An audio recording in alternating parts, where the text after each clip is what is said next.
कि हिंदुस्तान झूठ बोले दुनिया सच समझती है, मैं सच का प्रचार करूं मगर मैं झूठा और मैं दहशतगर्द। ये डिफरेंस क्यों है सर? देखिए, डिफरेंस बड़ा वाज़ेह है अदनान। भारत की बात को सच इसलिए माना जाता है और पाकिस्तान की बात को झूठ या प्रोपेगेंडा इसलिए माना जाता है कि भारत की मैशत मजबूत है। भारत आबादी के लिहाज से दुनिया के हमसे बड़ा मुल्क है। भारत के अमेरिका के साथ और वेस्टर्न कंट्रीज के साथ हमसे ज्यादा बेहतर ताल्लुकात हो गए।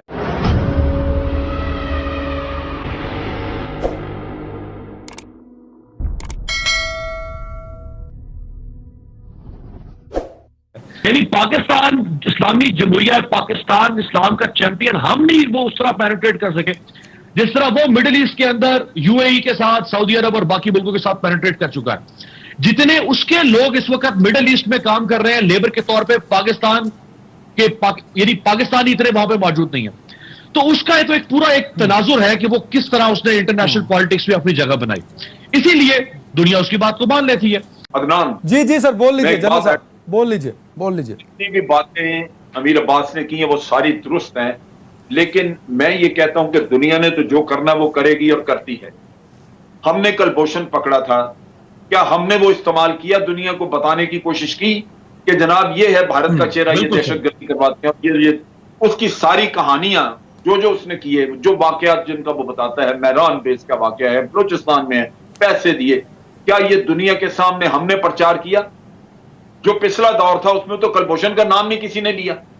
वो सर 2 साल तो अब भी हो गए ना जनरल साहब, 2 साल तो अब भी हो गए हैं, क्या किया? 2 साल से तो अभी भी उठा के रखा हुआ है सर। अब तो फिर भी थोड़ा बहुत बड़ी जबरदस्त है, लेकिन पहले तो जिक्र था ही कोई नहीं इसका यार। आपके वजीर आज़म जाते हैं, बड़ी जबरदस्त बात है, वो यूनाइटेड स्टेट्स में जनरल असेंबली का एड्रेस करते हैं, उनको लिख के एक पेज दिया जाता है फॉरेन ऑफिस के जरिए कि जनाब ये कलभूषण का तकरीर में ये शामिल कर लीजिए, आपने बात करनी। वहां जाके वो उस पेज को उठा के एक तरफ फेंक दे। वो तो हमारा कबूतर चला जाए तो वो उसके ऊपर एक तूफान खड़ा कर देते दुनिया में। आपके पास उनका एक सर्विंग नेवी का ऑफिसर मौजूद है जो जासूसी के लिए आया था। आपको चाहिए था कि आप ड्रम बीटिंग करें। आपको कोई अगर आपको सोने का भी ढोल बजाना है ना अदनान हैदर साहब, तो सोने का ढोल पीटे। एस्पिनोज होता रहता है, ये होगा, कल भी होगा, परसों भी होगा और सारी उम्र होता रहेगा। This is part of the game. देखिए, कबल इसके कि मैं आपका ये सवाल एड्रेस करूं, मैं एक चीज और आपको बताऊं। जी सर। जो बॉम्बे का वाकया था, जब आपके लीडर आपके अपने आप को पहले खुद ही मुजरिम बना के तो पेश कर दें।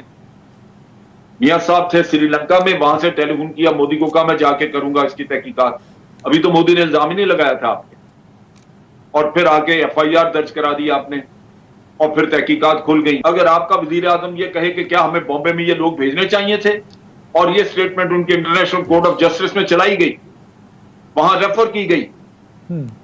आप इसको यूं सोचें कि अगर आपका डिफेंस मौजूद है और जेन्युइन डिफेंस है, आपका फॉरेन ऑफिस ये कर सकता है, लेकिन फॉरेन ऑफिस के हाथों पांव काट दिए जाएं और खुद मुल्क का वजीर आजम ये कार्रवाइयां शुरू कर दे और इस तरह के इल्जाम अपने ऊपर ले ले, तो आप किधर जाएंगे?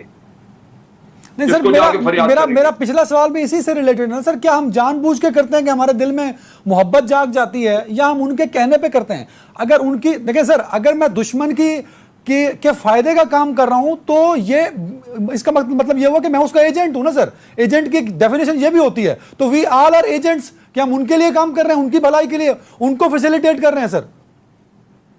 जनरल साहब, आपके भी हो सकती है आपकी। जी जनरल साहब बोले। उनकी जी आपकी गलत पॉलिसी हो सकती है, आपकी गलत सोच हो सकती है, और उसका फायदा दुश्मन उठाएगा।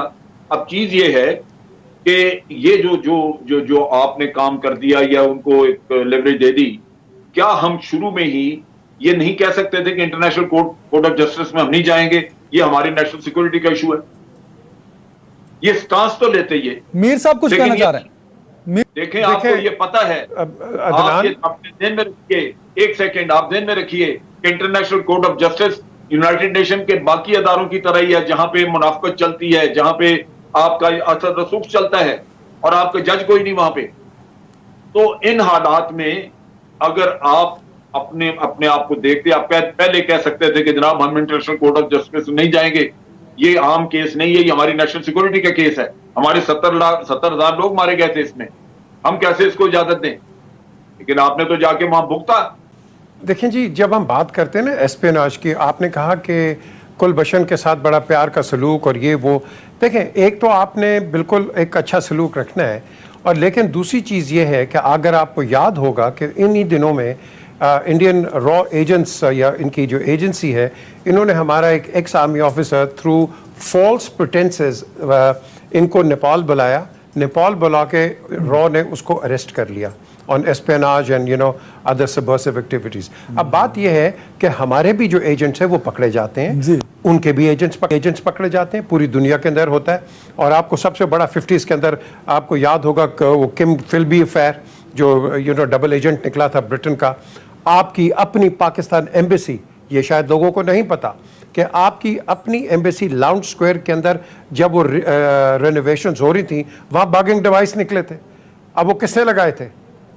देखें, बात यह एस्पियोनाज हर जगह होती है, लेकिन हमने भी उसको एक अपना इसकी एक अपनी एस्पियोनाज की एक अपनी डिप्लोमेसी होती है कि आपने देखना है कि उसने उसको पकड़ा हुआ है, हमने इसको पकड़ा हुआ है, और इस तरह के जो एजेंट्स हैं आपको ये अपनी एक गेम खेलनी पड़ती है। और इसके अंदर ये जो मीडिया के अंदर आ जाता है, मीर साहब, लेकिन एक बात तो सर मान लेना, जो बार बार तज़किरा अमीर अब्बास और जनरल साहब कर रहे हैं कि पाकिस्तान ने इस केस को ठीक तौर पे हैंडल नहीं किया। सर, हम पहले कोर्ट ऑफ जस्टिस में चले जाते हैं, जाना ही नहीं चाहिए था, फिर हम चले जाते हैं, हम एड हॉक जज नहीं लगाते, कोई पूछने वाला ही नहीं सर इस मुल्क के अंदर। इंटरनेशनल कोर्ट ऑफ जस्टिस में जाना वाज अ हिमाकत, was a stupid thing. This is nothing to do with international court of justice, this is a pure case of espionage. एक ये कि मीर साहब भी कह रहे हैं कि हिमाकत थी जाना, जब गए थे तब CNN और BBC के लोग भी हैरान थे कि क्यों पाकिस्तान चला गया। इंटरनेशनल मीडिया इस पे हैरान था सर, कॉलम लिखे गए। क्या इस बहुत बड़ी नेग्लिजेंस पे सजा नहीं बनती? अगर नहीं देंगे सजा तो अगले हर वजीर आजम, हर फॉरेन मिनिस्टर यही हरकतें करते रहेंगे, क्योंकि उन्हें पता है कि इस मुल्क में कुछ नहीं होता सर। भाई ये तो कॉम्प्रोमाइज है इंटरनेशनल कोर्ट ऑफ जस्टिस। इसने कहा दुनिया को कब इंसाफ दिया है? पहले इसका पलड़ा जो है वो तो उन ममालिक की तरफ है जो ममालिक इंटरनेशनल कोर्ट ऑफ जस्टिस की फंडिंग करते हैं, जो चलाते हैं इसको। एक साबिक DGI साहब ने यह बात कही कि हमसे ज्यादा नवाज शरीफ साहब भारत की बातों पर एतबार। अगर मैं गलत कह रहा हूं तो आप पूछे जनरल शुएब साहब, आपके प्रोग्राम में बैठे हुए, कि मैं गलत कह रहा हूं कि ठीक कह रहा हूं। जी जनरल साहब, मैं ये कह रहा हूं कि यही होता रहा है। यानी जब भारत ने कहा कि पठानकोट का काम हमने कराया किया, हमारे पर इल्जाम लगा, तो यहां DGI ने प्राइम मिनिस्टर को वाज़े बताया कि हमारे से कोई ताल्लुक नहीं, हमने कुछ नहीं किया। लेकिन मियां साहब इस पे यकीन करने को तैयार नहीं थे। उन्होंने कहा नहीं, जब तक मैं इंक्वायरी नहीं कर लूंगा मैं नहीं छोड़ूंगा। और इंक्वायरी भी उन्होंने कहा कि मैं ISI से नहीं करवाऊंगा, मैंने इंक्वायरी करवानी IB से। वो फिर ISI नहीं मानी, उन्होंने कहा जॉइंट इंक्वायरी। ये तो हालत। हम जरा फ्रंट फुट पे आ गए। शाह महमूद साहब भी बोलते हैं, फॉरेन ऑफिस भी बयान देता है, प्राइम मिनिस्टर साहब भी बात करते हैं। लेकिन सवाल यह कि हिंदुस्तान अब उससे आगे निकल चुका है सर। हिंदुस्तान तो बोलता तो है ही है, बट वो एक्शन करता है। लाइन ऑफ कंट्रोल पे ड्रोन भेजता है और हर तीसरे हफ्ते भेज रहा होता है। चाइना के साथ वो ये कर, भाई वो एक्शन करता है, हम कहते हैं कि हम तैयार हैं रिस्पांस देने के लिए। उसने 370 335 खत्म कर दिया, हम कह रहे हैं कि हम रिस्पांस करने के लिए तैयार हैं। तो क्या हम सिर्फ रिस्पांस करने के लिए तैयार रहेंगे? कभी हम फ्रंट फुट पे नहीं जाएंगे सर एक्शन में? ये चीजें जो हैं इनका फायदा कोई नहीं। हमें एक जो तनाज़ा है उसको हल करना है, और ये वायलेशन से कभी हल नहीं होगा। इंडिया हमेशा कहता है कि पाकिस्तान की तरफ से इन्फिल्ट्रेशन होती है, जिसको रोकने के लिए हम ये फायरिंग करते हैं। वहां लॉन्च पैड है जी, उन पे फायरिंग करते हैं। पाकिस्तान ये कहता है कि जनाब ना इधर कोई लॉन्च पैड है, ना इधर से कोई इन्फिल्ट्रेट करता है, आप यूनाइटेड नेशन से चेक करवा रहे हैं, जिससे भी करवाना चाहते हैं करवाएं। फिर जब इनको 2 साल की वहां पे इन्होंने ये नॉन परमानेंट सीट के ऊपर दे दिया, क्यों नहीं पाकिस्तान बाबेला मचाता है कि जनाब इन्होंने ये कोई भी यूनाइटेड नेशन का काम ये नहीं करते, मानते नहीं, उनकी ना करारदादें इन्होंने मानी हुई हैं, और यूनाइटेड नेशन के ऑब्जर्वरों को उन्होंने कैद करके रखा हुआ पीछे, इनको मेंबरशिप आप दे रहे हैं। भाई ये तो प्रोपेगेंडा आप